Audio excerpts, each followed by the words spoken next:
Hi, this is David Dickens, and today we're going to do one of my favorite types of episodes.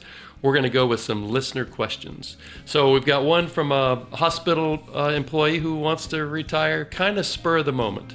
I've got another gentleman who has a 401k from an old job, and he's wondering about rolling it over. And a third one about some newfound money and wants to know what to do with it.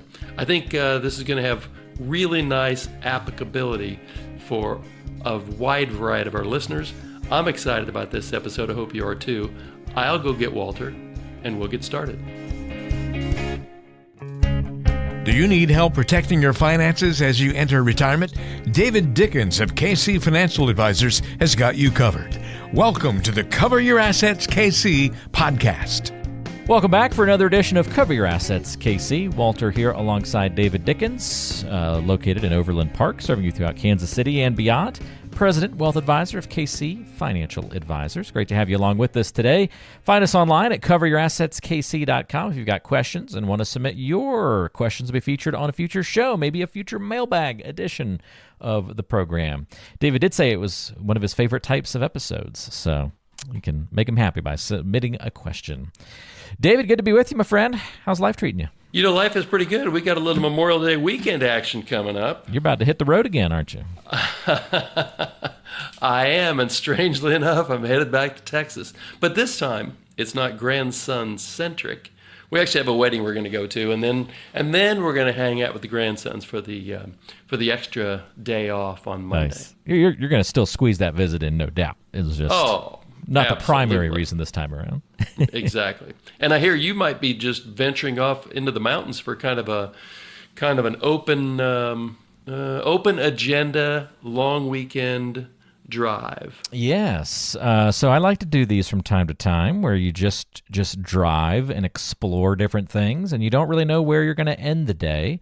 So just, as the afternoon starts to wear on and you get an idea of where you'll probably be at the end of the night, then, look for a hotel room or place to stay or something like that. So David was shocked when I told him that plans like that actually happen, or lack of plans. I am so much more buttoned up than that.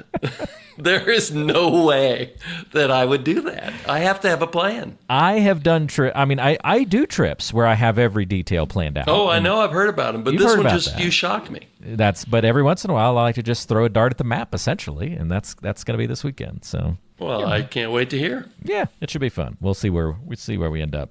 We'll see if we're sleeping on the ground or in the back of the back of the truck. That's a possibility, I suppose, depending on where we end up. But under the stars. Camping is not part of the goal or the plan this time around. So we do hope to land in with a normal bed and location. We'll see what happens. Like I told David off the air, if worse comes to worst, we could just turn around and drive through the evening and get back home if we strike out on lodging options. So we won't be too far away to be able to do that. All right, well, let's get to some of our listener questions here. They want to hear more about your answers to financial planning, David, and not me getting lost in the woods trying to find a place to sleep. So let's do that. We've got 3 great questions from Ann, Joseph, and Travis. Not Kelsey, as David said to me before the episode today. So let's get to them. All right, first one from Ann here. And Ann says, I'm single, I work in a hospital, and I plan to retire in about 2 years. But after the pandemic, I'm just worn out, and I'm ready to leave sooner. So I'm trying to get my financial act together. My employer asks for 3 months' notice before you retire, so I'd have to wait at least that long to walk away. But suppose I give them my notice next week and have 3 months to then figure everything out. Can you give me a checklist of financial priorities to address before the paychecks stop? Well, and I can do that, and I will do that. But coincidentally, your question, and I don't mean to play light with it, but your plan here kind of sounds like the road trip that Walter is getting ready to take this coming weekend with no real. So here's what I would say, Ann. But that's a big difference between planning for a road trip that way and the rest of your life. Yeah, exactly. So I would prefer that you said you're going to give a notice and figure everything else out. I would prefer that you figure everything out and then give your 3-month notice. So it's just because I'm a planner, and once you leave the workforce, it's kind of hard to get back in. You don't mention your age, but I'm guessing you're 60 or more, and that makes it even trickier to get back into a real job in the workforce. So here's my checklist. What's your health insurance plan? If you're over 65, then you've got Medicare, and that's awesome. If you're under 65, you're likely to have to get a private plan, and that until you're 65, and that can be kind of expensive. So you'd want to make sure that that is built into your plan before coming 65. What's your Social Security claiming strategy? Going to take it early? Going to take it? Can you have enough savings? You're going to wait a little bit longer till it grows more? Or are you going to take it right at your full retirement age, which is right at about 67? Many nurses, you might be a nurse. I don't know what you do at the hospital, but many nurses that I work with, they have a nice little pension that's going to come afterwards to supplement their Social Security. So are you a nurse, and do you have a pension coming, and do you have a pension claiming strategy? The ones I've seen usually start at age 65, so that may well work into your plan. Another thing on your checklist is, do you have a spending plan and for retirement? And that's especially important in the first 5 years of retirement or so. Because if you experience would tell me that if you goof things up in the first 5 years of retirement, it's going to make it very difficult, very tight if you live into your late 80s, early 90s. You know, your genes may take you to 100, so then it can get really tight. So finally on your list, and it kind of encapsulates a lot of the things I just mentioned, but do you have a plan that shows how long your money will last? So my goal with the plans we put together here is that it should last to age 100.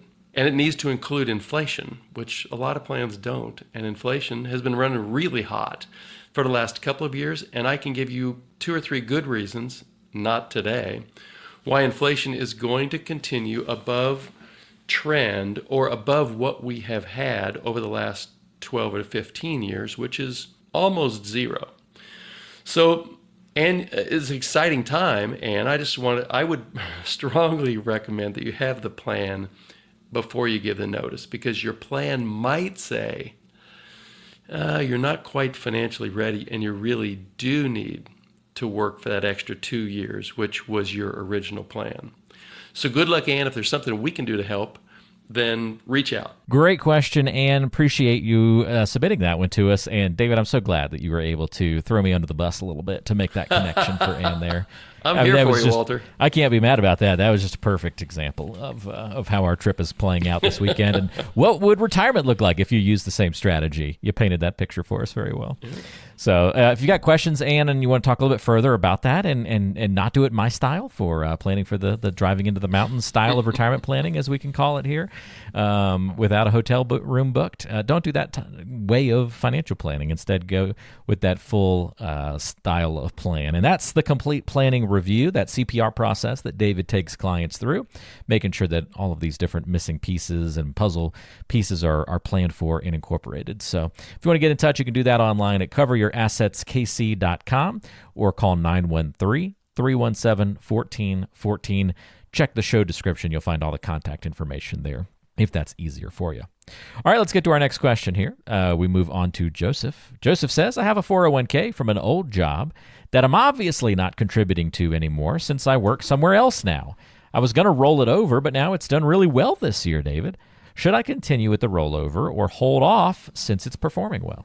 Joseph, cut to the bottom line. I would say moving it into an IRA rollover is likely going to be by far your best strategy. It's likely done well because you have a strong allocation to stocks, which most everybody does in their 401k for various reasons that we've discussed in the past. But it's gone up because the market's gone up, not because of anything special about what's inside of the 401k plan. Now, you might have a super special 401k plan, but the vast majority, there's nothing special to them. They just offer a wide variety of mutual funds, and you kind of pick them out. And you usually pick out the ones with the highest yield over the last 12 months, and that puts you right now into stocks. But over the last 2.5 years, the stock market is barely up at all. It's up 10%. The S&P 500 is up 10% over the last 2.5 years, so about 4% a year. Well, that's nothing special about that. That's below average. So recency bias would tell you it's really killing it, when in fact, it's just regular old mutual funds that have happened to do well recently because the market has done well recently. I am a huge fan, and most planners you would talk to are a huge fan of not having these orphan 401ks out there, but to consolidate them almost always into an IRA rollover, which gives you way more flexibility to invest in the things you might want to invest in, including individual stocks if that happens to be your thing, or a wider, better, best of breed type of mutual funds and ETFs that you can invest in. And then, Joseph, final thing, I would strongly encourage you to not do a 60-day rollover, but do a rollover that's direct, one custodian to the other, so that you don't run afoul of IRS regulations that could make the entire rollover taxable. You would hate that. So good luck with that. I think you'd be really happy with that IRA rollover. And good question, Joseph. Thanks for sending that one to us. A lot of people, I think, end up in that position, David, where they have those old 401ks, or I think orphaned 401k was the term you used, which makes a lot of sense. And, this is probably the impetus, if you will, for a lot of people to come in and meet with you for the first time or kind of ask that first financial planning question. A lot of people are in that situation, so I can see that being a common reason people reach out. It is. And sometimes we've talked about an exception. So if Joseph happens to be 55 and he thinks he might not work till retirement, there are tweaks and nuances as to why you might not want to roll that over. So if you're a super good do-it-yourselfer, Joseph, do it yourself. If you have questions or you think there might be a hidden opportunity somewhere, then talk to somebody like me that can run you through the ins and outs of, maybe give you some specific advice is probably the best way to put it. Since we don't know enough about your personal situation to give you real advice. All good points. And again, Joseph, or somebody in a similar situation, if you want to reach out and go through that specific planning process, the complete planning review, all you have to do is check the description of today's show, and you'll find all those ways that you can contact and get in touch with David to schedule a time to visit. All right, last question on the mailbag edition of today's show comes to us from Travis, not Kelsey. And Travis says, I'll be receiving a settlement from a medical malpractice lawsuit within the next month. I have some credit card debt and car loans that could be paid off entirely with the settlement, or I could invest the money instead. Do you have a recommendation? Well, yes, I do, although it's not specific advice to you, Travis, since I have a little bit of information here. And I'm sorry, but whatever causes medical malpractice lawsuit, sorry about that, and hope you're doing well. If you've listened to many of our podcasts, and I'll bet you have, you know what I think about credit card debt. So you should pay that off instantly if you get a windfall of money. Your car loan kind of depends. What's the interest rate? What's the term that you have remaining on the payoff? And is it a new car or a pre-owned car? If it's a new car, well, you might drive the thing for 8, 10, or 15 years. If it's pre-owned and you bought it 5 years old, there may be a nuance there as to whether you'd pay that off or not. But my inclination would be, since neither credit card debt nor car loan debt is tax deductible, but your home mortgage interest is, I'd be inclined to pay both of those off as soon as you get the money. So then one other thing to consider, Travis, we don't know how old you are, but I would be interested to know how close you are to retirement. And so, which would set off a number of different planning topics. But if you're pretty close to retirement and you have credit card debt, there might be something wrong with your spending patterns. And so that would be worth exploring either with yourself and take a good look in the mirror, or talk to somebody like me. And then I would also want to look at the size of your 401k, your IRA, maybe your Roths. And the question would be, are you on track for the retirement savings nest egg that you're trying to get by the time you retire? So that would certainly have implications as to what you might do with the leftover money after you pay off the credit cards and possibly your car loans. So Travis, I think you have a great opportunity here to make sure that you're on track with where you're trying to get to by the time your work life ends. So take this as an opportunity to make some really good decisions with that windfall of money. And hopefully your health is in great shape. And again, like I said to Ann and Joseph, if there's something that you think we can do to help you, we'd love to do that. Another great question. Thanks for sending that one in to us, Travis. And anytime somebody gets that windfall of money, whether it be a settlement or lottery or inheritance and those kinds of things, I think that's going to be another one of those situations where all sorts of questions arise because we're not used to dealing with those financial situations. And so another great example of that here. If you've got questions for David through a financial situation that you're going through, it might not be something that we covered on today's episode, maybe something unique to you. Well, those are the best kinds of questions because David can get into specifics and talk to you one-on-one about your situation and how to improve your status going forward. So if you'd like to go through the complete planning review process or ask a simple question that's on your mind, either way, you can touch base with David today. Check the description of today's show for contact information, or here's the website, coveryourassetskc.com, or call 913-317-1414, and David will be happy to chat with you about what you're going through and what you'd like to do in the future. David, thanks for all the help today. Safe travels to you as you head down to Texas, and we'll look forward to chatting with you when you're back. Yeah, same to you on your on your open. It sounds like I'll need it more than you. Mine's pretty structured, as you might guess. Hey, I just want to say, next time we do one of these, on the prior podcast, we mentioned a term, you and I both did, called sequence of returns, which is really important to understand if you're nearly retired or recently retired. So we're going to spend the next podcast talking about sequence of returns. I think hopefully it'll be super interesting to all of our listeners, but in particular those that are nearly retired or recently retired. Very good. I think that'll be helpful. And yes, we will cover that in depth on the next episode. So come back and join us then. For David, I'm Walter. We'll see you next time right back here on Cover Your Assets, KC.